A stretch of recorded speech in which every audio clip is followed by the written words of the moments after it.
အားလုံးပဲမင်္ဂလာပါကကရဲ့ channel ကနေပြန်လည်ကြိုဆိုလိုက်ပါတယ်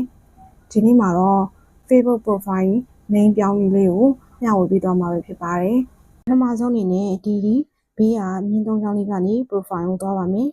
အောက်ကိုဆွဲလိုက်ပါဆွဲလိုက်ပြီးပြီဆိုလို့ရှိရင် setting and privacy လေးကိုတွေ့ပါလိမ့်မယ်အဲ့ထဲကိုဝင်လိုက်ပါပြီးရင် setting တွေကိုဆက်သွားလိုက်ပါ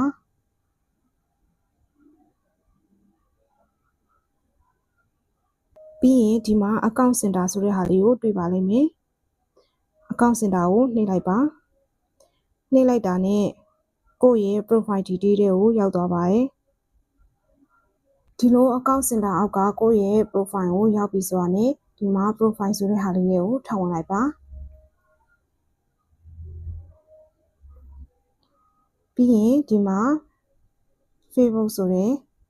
profile ကိုထပ်ဝင်လိုက်ပါပြီးရင်ကိုက name change မှာဖြစ်တဲ့အတွက်ကြောင့်မို့လို့ name လေးကိုထပ်နှိပ်လိုက်ပါ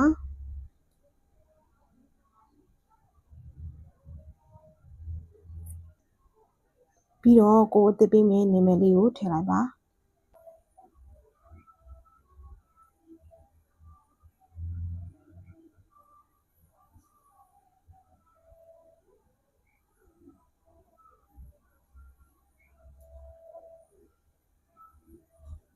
ဒီလိုမျိုးကိုကြိုက်တဲ့နာမည်ကိုထည့်ပြီးသွားပြီဆိုရင်တော့ review change ဆိုတဲ့ဟာလေးကိုနှိပ်လိုက်ပါ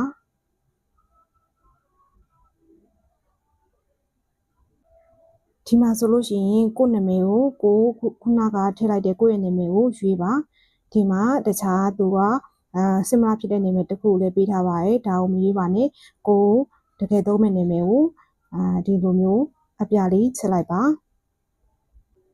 ကိုယ့်ရဲ့နာမည်အမှန်ကိုရွေးပြီးသွားပြီဆိုလို့ရှိရင် save change ဆိုတဲ့ဟာလေးကိုနှိပ်လိုက်ပါ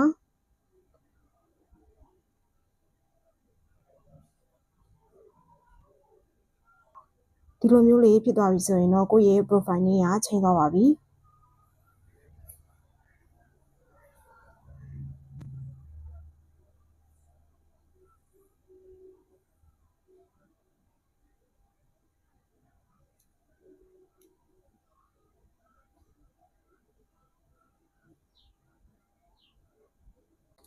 ဒီလိုမျိုးကိုယ့်ရဲ့ name က update ဖြစ်သွားပြီဖြစ်ပါတယ်ဒီလိုမျိုးနဲ့ကိုယ့်ရဲ့ name ကိုအလွယ်တကူချိန်လို့ရပါတယ်အားလုံးပဲအဆင်ပြေကြပါစေကျေးဇူးအများကြီးတင်ပါတယ်